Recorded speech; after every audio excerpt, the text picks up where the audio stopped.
C'est chez Mescard Gestion Privée. Bonsoir Frédéric. Bonsoir. Bon, normal qu'on ne prenne pas plus de risques que cela à la veille des rendez-vous qui nous attendent demain et après-demain. Oui, tout à fait, en attendant effectivement le discours de la Fed. Alors, pour donner un point technique, sur la baisse des 15 points d'aujourd'hui, il y en a 10 qui sont dus aux dividendes. Vivendi, Vinci, Bouygues, donc il y a un aspect technique là-dessus. Et concernant les marchés en forte hausse, essentiellement le secteur bancaire, à l'instar de ce qui se passe d'ailleurs à Paris. Alors pourquoi cette hausse du secteur bancaire? Tout simplement parce que mine de rien, on est en train de requantifier la courbe de taux.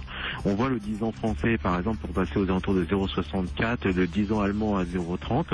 Peut-être un marché qui anticipe un message de la Fed peut-être un petit peu moins accommodant, donc ce qui explique cette remontée de l'ensemble du secteur bancaire. Et donc les indices, notamment du sud de l'Europe, sont très sensibles à ces variations-là. Et concernant les baisses, on a des facteurs techniques. On a Air Liquide notamment sur une publication qui a déçu sur le chiffre d'affaires, mais qui est plus dû à un effet de change que sur des mauvaises nouvelles. Donc voilà, c'est un marché aujourd'hui qui bloque essentiellement à cause de la distribution des dividendes et d'incertitudes concernant le discours de la Fed. Évidemment, on est dans la saison de distribution des dividendes. Bon, une dizaine de points, ça nous mettrait quasiment, ça nous met quasiment à l'équilibre si on n'avait pas ces détachements aujourd'hui. Merci Frédéric, on vous retrouve dans un quart d'heure pour le fixing, la fin de séance à la Bourse de Paris, le CAC pour l'instant qui cède donc 0,3%. BFM Business, Intégral Bourse, jusqu'à 18h, le club de la Bourse. Nos deux invités ce soir jusqu'à 18h avec nous, Valérie Gastaldi. Le procès des lanceurs d'alerte des LuxLeaks s'est ouvert aujourd'hui à Luxembourg. 3 Français comparaissent pour avoir fait fuiter des documents. Ils risquent jusqu'à 10 ans de prison.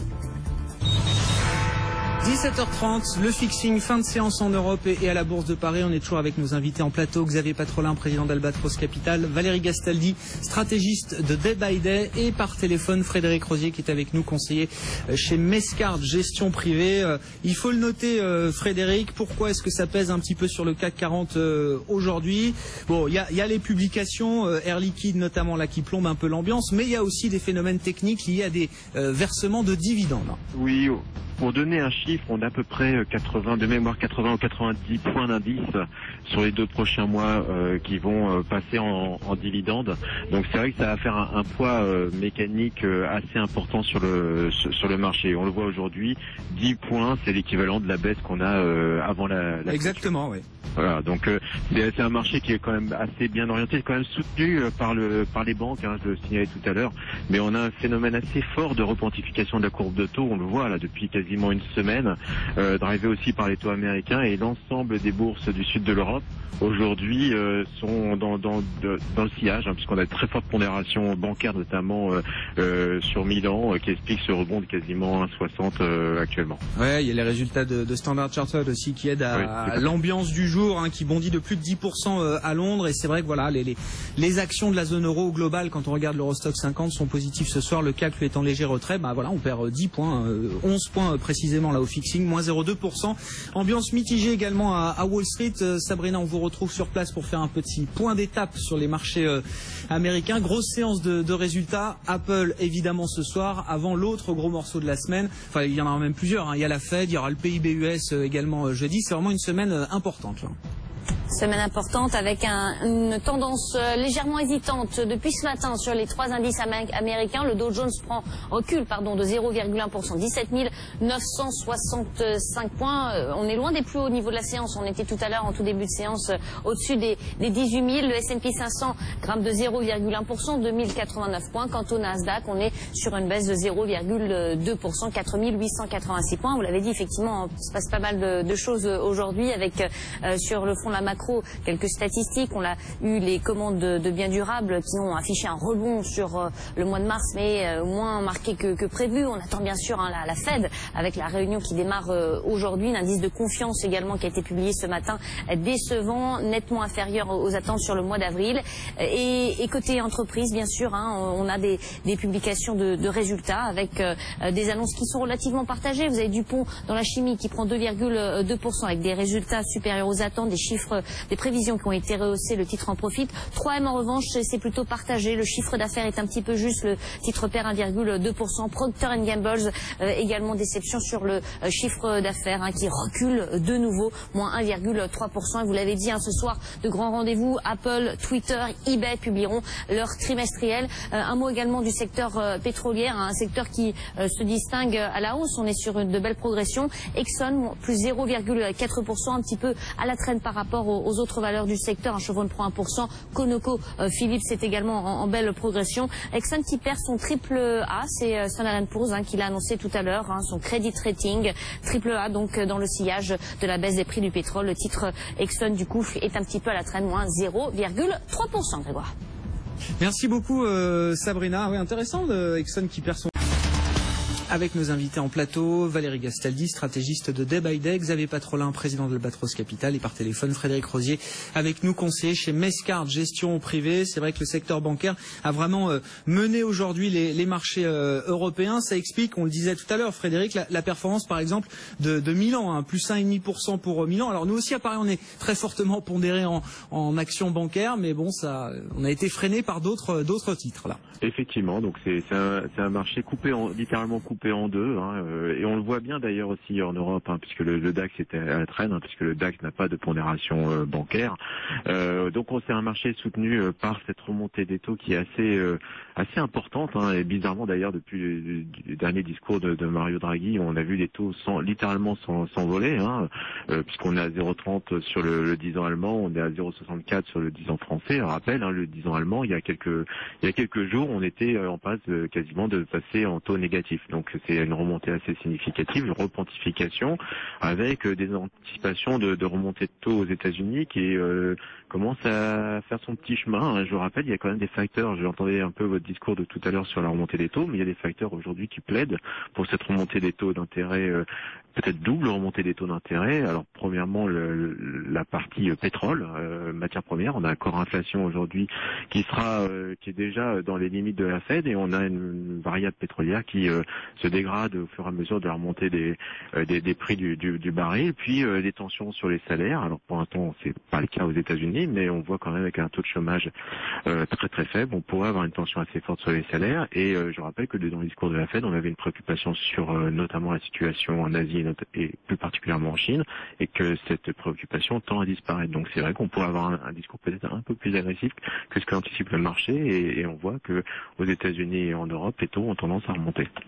Bon, Xavier, on connaît votre discours là-dessus, mais enfin, il y a un risque que le marché soit trop pessimiste là par rapport au discours, au communiqué que la Fed va livrer demain. Est-ce que la Fed va vouloir, en tout cas stratégiquement, remettre un peu de prix de hausse de taux là dans les marchés, ne serait-ce que pour se laisser des options au cas où? Ah oui, mais risque de se déjuger, parce qu'au fond, on était début de cette année, on était sur la réapparition du risque déflationniste, et en tout cas une très grande vigilance de la part de la Fédérale Réserve, qui au fond s'est déjugée sur l'acte de hausse de mi-décembre. Donc ça serait à nouveau un virage pas à 180 degrés, mais à nouveau une réinflexion. Moi, j'ai l'impression que tout le monde est en train de perdre la boussole, alors que les marchés étaient trop loin sur la bascule du baril de pétrole et sur la thématique déflationniste fin d'année dernière, début de cette année, dont acte. Est-ce pour autant qu'on va assister à un raidissement à nouveau de la Fédérale Réserve? Non. Il est sage d'attendre. Au fond, c'est ça qu'il faut retenir de l'attitude. La Fed a probablement dégainé un peu trop tôt pour des soucis de cohérence. Trop tard, disent certains. Trop tard ou trop tôt. Oui, c'est l'éternel débat. Mais moi, je pense qu'elle a dégainé trop tôt, mais bon, c'est mon point de vue. Et donc, elle a été obligée, au fond, de se déjuger pour pas remettre du stress sur les émergents, notamment avec les problématiques de pégage, enfin de PEG sur le dollar, donc, au fond, elle matérialisait sa responsabilité internationale, et je pense qu'elle va rester sur cette ligne-là. Il n'y a aucune raison qu'elle change ses variables. Mais ça s'est amélioré sur ce front-là. Les devises émergentes. Oui, alors, mais c'est le feu. Le pétrole. Oui, mais le feu couvre. Ça ne faut pas. Certes, il y a fait 3 ans que ça baisse, que ça chute. Les émergents, l'ajustement, il a été important quand même déjà derrière nous. Oui, mais ça change rien. Au fond, quand on regarde les parités de pouvoir, par exemple, on regarde les parités de change relatives pour ce qui concerne en termes réels la Chine, il n'y a pas de dépréciation spectaculaire du yuan. Quand une monnaie, le yuan chinois, s'est apprécié de 30% en termes relatifs depuis 2011, je pense que ça constitue tout toujours, quelles que soient les actions de stimulation du PC chinois, ça constitue toujours un problème pour l'économie chinoise.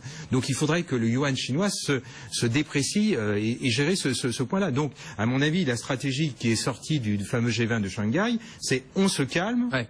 Vous, de votre côté, vous faites votre taf, et nous, autorité fédérale réserve, on va pas rajouter de l'arme au pied, tout le monde. Voilà, donc on va continuer dans des communiqués sibyllins où on laisse ouvert toutes les perspectives, mais surtout, on ne fait rien. Il est sage d'attendre. Et à mon avis, on va pas bouger de ce point-là. Surtout qu'on va peut-être voir sur les chiffres de l'emploi à venir une dégradation à venir, parce que moi, je note. On l'attend. Bah oui, mais après tant de trimestres et d'années d'amélioration, les composantes emploi des ISM, industrie et services sont tous les deux en dessous de 50. Ce qui normalement, à moins que ce soit purement accidentelle, mais normalement ça traduit une dégradation à moyen terme du marché du travail. Sur les thématiques ce que j'appelle les thématiques stressées, mais voilà, c'est en lien avec l'énergie, c'est le pétrole, c'était aussi les émergents. On a eu un rebond important, fallait avoir du Brésil, fallait faire du pétrole, fallait faire de la dette émergente, fallait faire pourquoi pas des actions chinoises. Enfin, cette fenêtre d'opportunité là, elle reste vraie aujourd'hui, vous dites, Valérie, c'est encore des thématiques de mise pour 2016. Bah, pour moi, oui. Ouais. Donc on n'est pas d'accord, mais sur les marchés émergents, oui, on a vraiment eu des figures qui sont parfaites. Enfin, c'est un 10 sur 10, absolument, oui. C'est-à-dire qu'on a des capitulations, on a une dernière vague de baisse qui a été la plus rapide de toutes, on a eu des consensus baissiers extrêmement forts, on a eu des sorties de capitaux records de tous les fonds émergents, ETF émergents, etc. C'est ce qu'on appelle une capitulation, et on est venu se poser sur des supports majeurs sur lesquels on a formé des figures de retournement. Ces figures de retournement en Chine, ce sont des têtes épaules inversées. Sur le Brésil, c'est un V-bottom. C'est une figure qui est difficile à traiter. Mais étant donné que tout cela se passe simultanément à ce que j'attendais sur le pétrole, hein, ça s'est pas produit au cours auquel je pensais que ça se produirait, parce que je pensais que 33, ça suffirait. On est allé chercher 27. Bon, voilà, c'est un couteau qui tombe, hein, mais le 27, il est solide pour moi. Donc on doit aller à 54. Sur l'argent, là où c'est très intéressant, c'est qu'on peut se dire l'or est remonté parce que, bien entendu, le dollar a reflué au cours des derniers mois. Donc c'est principalement un effet devise qui a fait remonter l'or. Cela dit, l'argent est remonté aussi. L'argent est remonté et en fait, l'argent depuis quelques semaines surperforme l'or. Ça, c'est un phénomène qui a lieu quand on est en tendance haussière sur les métaux précieux. Donc, moi, j'ai beaucoup de signaux qui sont des signaux de retournement durable qui se produisent au moment où, en gros, à un mois près, hein, mais étant donné qu'on baisse depuis 2011, moi, d'avoir un mois d'avance ou de retard, si vous voulez, ça me paraît tout à fait mineur dans le big picture, comme on dit. Pour moi, ce sont des points bas majeurs. Donc, ça se produit en même temps qu'on a ces points bas en force relative. Enfin, il y a un alignement de planètes pour moi, de planètes techniques et comportementales.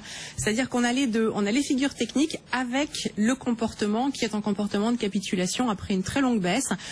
Pendant toute cette baisse, on a eu des discours qui n'ont jamais été très alarmistes et on a eu tous les discours alarmistes qui sont arrivés au même moment, au moment des points bas. David, je vous redonne la parole. Vous vouliez revenir tout à l'heure sur la croissance bénéficiaire. Je ne sais pas si c'était il y a 20 minutes qu'on en parlait.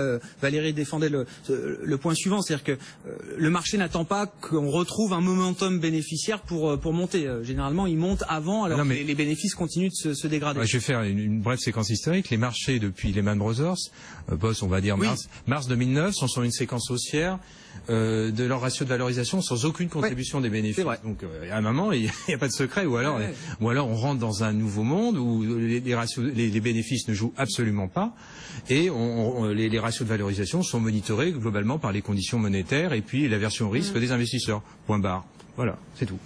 Et pour un fondamentaliste, c'est gênant quand même. Voilà. Alors par contre, je ne dis pas que ça s'applique valeur par valeur, parce qu'il y a évidemment des valeurs mais en termes agrégés sur les indices, c'est le cas. Donc on ne peut plus être dans cette séquence-là. Donc forcément, les ratios de valorisation ne joueront plus.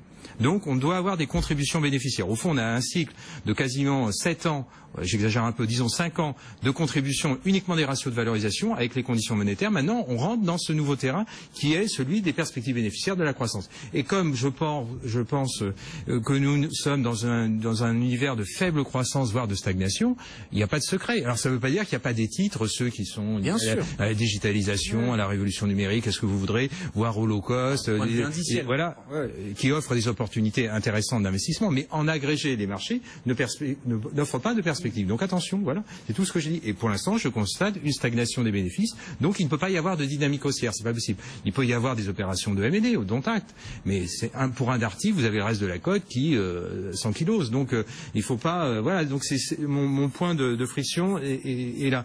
Et donc quand je regarde depuis le mouvement baissier d'avril de l'année dernière, 2015. Pour l'instant, il me semble qu'on n'est pas inversé la tendance baissière. On est vraiment sur le trend baissier point haut et on tape et à mon avis, on va voir hein, sur le trimestre à venir. Mais il faudrait vraiment une énorme invalidation. Pour l'instant, on est bien et donc c'est une faible décroissance. Hein. On est sur un rythme de décroissance des indices de l'ordre d'une grosse dizaine de % lent, avec une contribution pour l'instant des bénéfices qui est légèrement négative.